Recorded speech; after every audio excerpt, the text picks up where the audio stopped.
మరి నీకు మా ఆస్తి అంతటికి నువ్వే వారసురాలు కాబట్టి నీకు వివాహం చేయాలని మేము అనుకుంటున్నాం.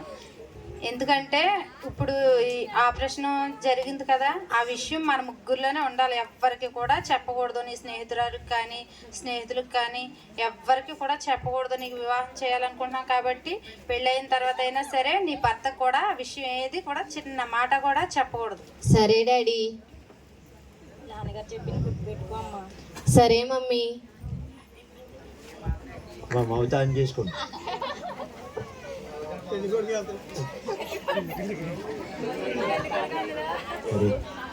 కొడుకు ప్యాంట్ షాప్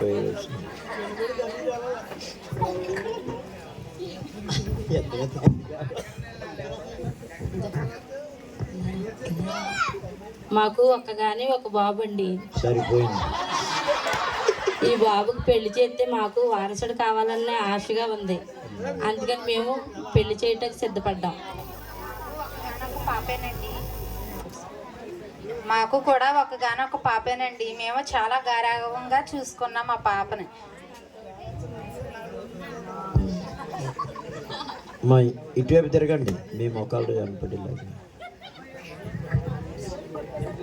మా ఆస్తి అంతకు మా అమ్మాయి ఒక్కరితేనండి. మా అమ్మాయిని మీ చేతిలో పెడుతున్నామండి. ఏమన్నా తేడా వచ్చిందా? కళ్ళొద్దలు లాగా తిరుగుతారు. సరే అమ్మా, అయితే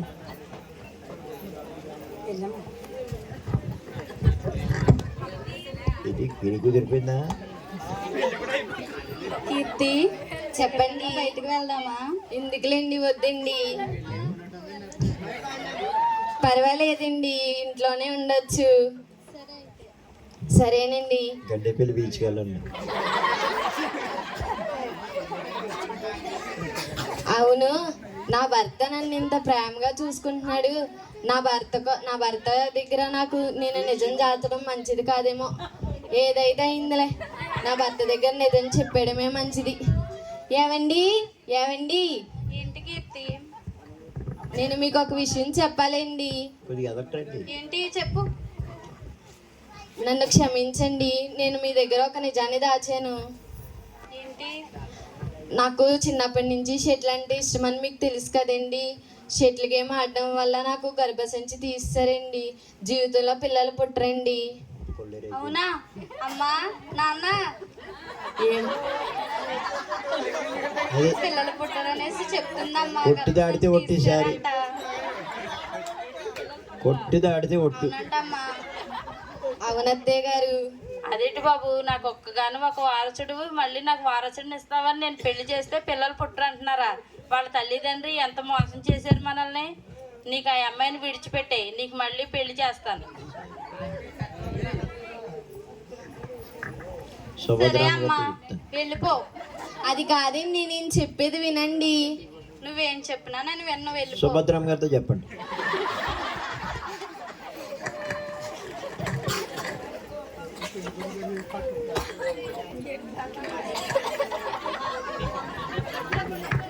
అత్తరండి దారిదాన్ని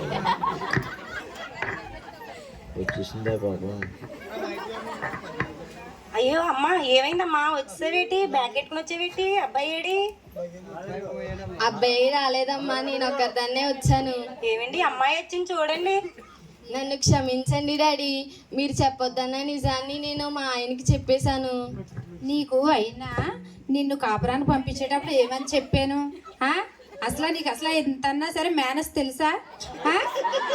అసలు చిన్న మాట కూడా నీ ఫ్రెండ్స్కి కానీ భర్తకు కానీ అత్తమామలు కానీ ఏదన్నా సరే చెప్పొద్దని చెప్తే అదే పనిమాలుగా నీ భర్త చూపించే ప్రేమకే నీ భర్తకు చెప్పేశావా? ఈరోజు ఏం చేశాడు? బాగా తగిన శాస్తి చేశాడా లేదా? క్షమించండి, క్షమించండి, నీ కర్మ అనుభవించు. మైక్ మంచెట్లేదు చూడండి. అదిలకిచ్చు కొట్టి దాటమని సార్.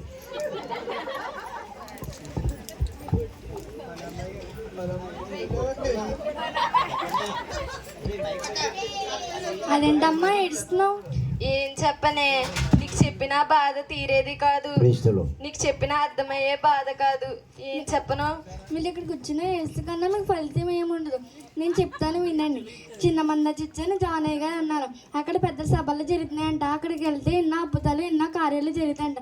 అక్కడికి వెళ్తే మీ సమస్యలన్నా తీరితే ఇక్కడ కూర్చున్న ఏడితే కంటే మీ ఫలితం ఏముండదు.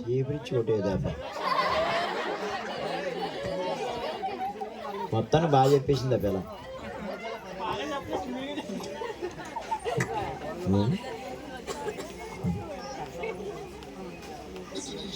చిన్నప్పుడు అనేది పొవ్వా తరతరం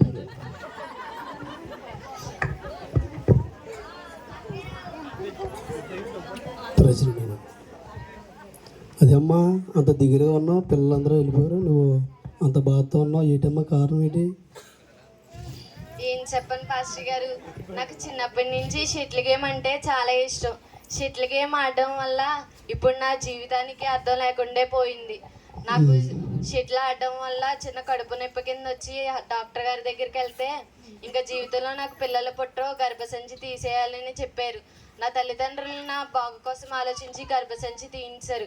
అది నా భర్త నా మీద చూపించే ప్రేమ వల్ల నా భర్తకి నిజం చెప్తే నా భర్త కూడా నన్ను ఇంట్లో నుంచి వెళ్ళిపోమన్నాడు. ఎక్కడికి వెళ్ళాలో తెలియక దిగులుగా కూర్చున్నాను. అవును, మీ దేవుడు నిజంగా గొప్ప కార్యాలు చేస్తారంటాడు కదా, నిజంగా నా జీవితంలో మీ దేవుడు గొప్ప కార్యం చేస్తాడా? అంత గొప్ప దేవుడా మీ దేవుడు? దేవుడు చాలా గొప్ప దేవుడు అమ్మా. నువ్వు నీ విషయానికి వస్తే నువ్వు చాలా నీతిగా యథార్థంగా నీ యొక్క పరిస్థితిని ఎక్కడ దాచకుండా నీ బ్రతుకు ఏమైపోతుందని ఆలోచించుకుంటా నీ భర్తతోనే నీ ఉన్నట్టు నిజం చెప్పావు. అక్కడ తల్లిదండ్రులు నిన్ను విడిచిపెట్టారు, నీ భర్త విడిచిపెట్టాడు. కానీ మనల్ని విడిచిపెట్టని దేవుడు ఒకే ఒక్కడు, ఆయన నజరేయుడైన యేసు. నీవు ఆయన కానీ ప్రార్థన చేసి ఆయన కానీ నమ్ముకొని విశ్వసించినట్లయితే నీ బ్రతుకులో కార్యం చేస్తాడు దేవుడు. అబ్రహాము శారా గారి విషయంలో కూడా ఇక 100 సంవత్సరాలు 90 సంవత్సరాల వయసులో ఉన్న వారికి పిల్లల్ని ఇచ్చిన దేవుడు, సంతు లేని దాని ఇళ్ళలు గాను పిల్లలు లేని దాని తల్లిని గాను చేసే దేవుడు. నీలో ఉన్న సమస్య నువ్వు భయపడాల్సిన అవసరం లేదు. దేవుడికి అసాధ్యమైనది ఏది లేదు. ఈరోజు చీకటిగా ఉన్నటువంటి నీ బ్రతుకుని వెలుగుగా చేసే దేవుడు నజరేయుడైన యేసయ్య.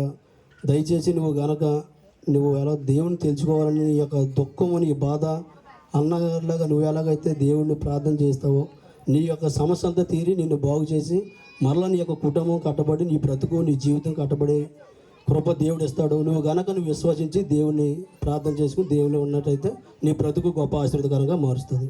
సరే పాస్టర్ గారు, ప్రైజ్లేడమ్మా. ప్రార్థన చేయమ్మా. దేవుళ్ళో విశ్వసించి దేవుళ్ళో నమ్మకంగా ఉండు. దేవుడిని దీవించిన గాక. హల్లెలూయా.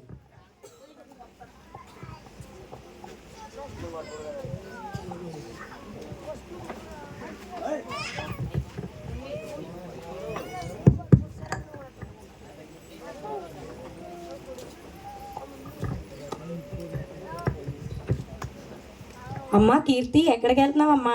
ఎక్కడికి వెళ్తాను? నా అత్తగారింటికే వెళ్తున్నానమ్మా. ఏమండి, అమ్మాయి అత్తవారి ఇంటికి వెళ్తుందంటే ఒకసారి బయటికి రండి. ఎక్కడికమ్మా బయలుదేరా? మా అత్తగారింటికమ్మా. ఎందుకమ్మా ఇప్పుడు అక్కడికే? వచ్చిన తర్వాత చెప్తాను డాడీ, వెళ్తున్నాను, బాయ్. సరే అమ్మా, ఒక మాట విను. నువ్వు ఎక్కడున్నావు సంతోషంగా ఉండడమే మాకు కావాలి. జాగ్రత్తగా ఉండమ్మా. సరే డాడీ. సరే అమ్మా, బాయ్. Bye daddy.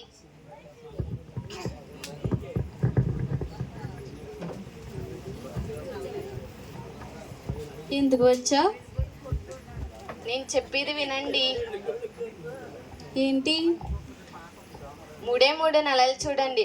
ఆ 3 నెలల తర్వాత ఒకవేళ నేను తల్లిని కాలేదు అని మీకు తెలిస్తే నాకు నేనే వెళ్ళిపోతాను ఇంట్లో నుంచి. అమ్మా, నాన్న, రండి. ఏనన్నా నేను మళ్ళీ వచ్చిందమ్మా. తను ఎందుకు రానిచ్చా? పిల్లలు పుట్టలేని అమ్మాయి మనకొద్దు. నేను చెప్పేది వినండి అత్తయ్య గారు. 3 నెలలు చూడండి. ఆ 3 నెలల తర్వాత ఒకవేళ నేను తల్లిని కాలేదు అని తెలిస్తే నాకు నేనే ఇంట్లో నుంచి వెళ్ళిపోతాను. ఏంటి, గర్భసంచి తీసేసిన అమ్మాయికి మళ్ళీ 3 నెలలు చూస్తే గర్భిణీ వస్తుందా? ఇది ఎక్కడన్నా నమ్మే విషయమేనా? చూడండి అత్తయ్య గారు, అసలు రూతి కాళ్ళు ఎందుకు చెప్తుందా? ఆలకిచ్చు రూతి. ఒకవేళ నీళ్ళేసుకోకపోతే అప్పుడు 3 నెలల తర్వాత గంటవచ్చు. సరే బాబు, తను ఎందుకు చెప్తుందో సరే తీసుకువెళ్ళు. 3 నెలల తర్వాత తనకి దేవుడు తను అన్నట్టుగా చేయకపోతే విడిచిపెట్టేద్ది కానీ. సరేనమ్మా. 3 నెలల తర్వాత ఇక అందరూ మూలకపోతారేటి?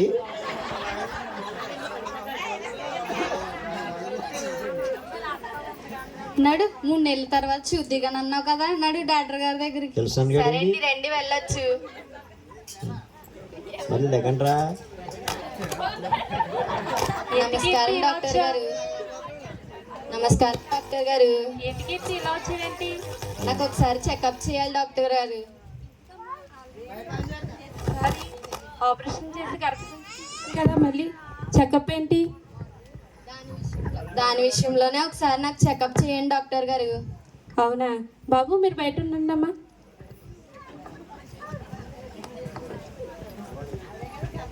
వాడు విల్సన్ గడి వెంటనే కొట్టేసాడు.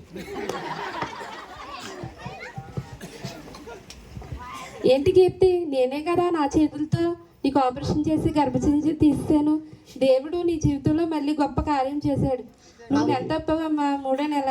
అవునా డాక్టర్ గారు? అవునమ్మా, నీ జీవితంలో ఏ దేవుడు చేశాడో కానీ, నువ్వు ఏ దేవుడు నమ్ముకుంటున్నావో తెలియదు కానీ నీ పట్ల దేవుడు గొప్ప కార్యం చేశాడమ్మా.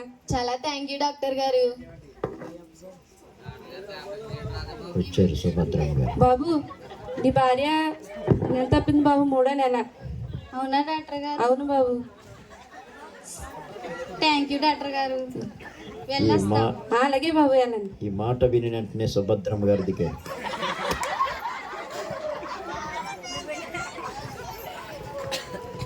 అమ్మా, నాన్న తినకు 3వ నెల అంటమ్మా. ప్రార్థన ఇట్టించుకోవాలి. అవునంటమ్మా. అసలు గర్భసంచే లేదన్న అమ్మాయికి 3వ నెల గర్భిణి ఏంటి? నమ్మలేకపోతున్నాను నేను. ఇదైనా నిజమేనా? తన తల్లిదండ్రులు మోసం చేసి పెళ్లి చేసినట్లుగా ఇది కూడా ఏమన్నా మోసమా? లేదత్తయ్య గారు, నేను నమ్ముకున్న దేవుడు గొప్ప దేవుడు. ఆయనకి అసాధ్యం అంటూ ఏమీ లేదు. నేను ఆయన నమ్ముకున్న 3 నెలల తర్వాతే నాకు ఆయన గర్భం తెరిచాడు. ఇదంతా దేవుని గొప్ప కార్యం. అవునమ్మా, ఇది వరకు ఎన్నో పూజలు చేసి ఎన్నో దేవతలను మొక్కాను కానీ మరి ఎప్పుడు కూడా ఇలా గర్భసంచి లేని అమ్మాయికి మళ్ళీ గర్భసంచి ఇచ్చి దేవుడు గర్భఫలాన్ని ఇస్తాడంటే నాకు చాలా వింతగా ఉంది. నేను కూడా నువ్వు నమ్ముకున్న దేవుడినే నమ్ముకుంటాను. నేను కూడా దేవుని సన్నిధికి వస్తాను. సరే అండి అత్తయ్య గారు. అందరూ చెప్పండి కొట్టు. ఇంకా ఉందా? హలో అమ్మా. చెప్పమ్మా. అమ్మా, అర్జెంట్గా ఒకసారి మా ఇంటికి రండమ్మా. ఏమైందమ్మా మళ్ళీని? రండమ్మా, చెప్తాను. సరేనమ్మా. ఏవండి అమ్మాయి అర్జెంటుగా ఫోన్ చేసిందండి, రమ్మంటుంది. మళ్ళీ ఏం జరిగింది ఏటో భయంగా ఉంది. సరే పద వెళ్దాం తొందరగా.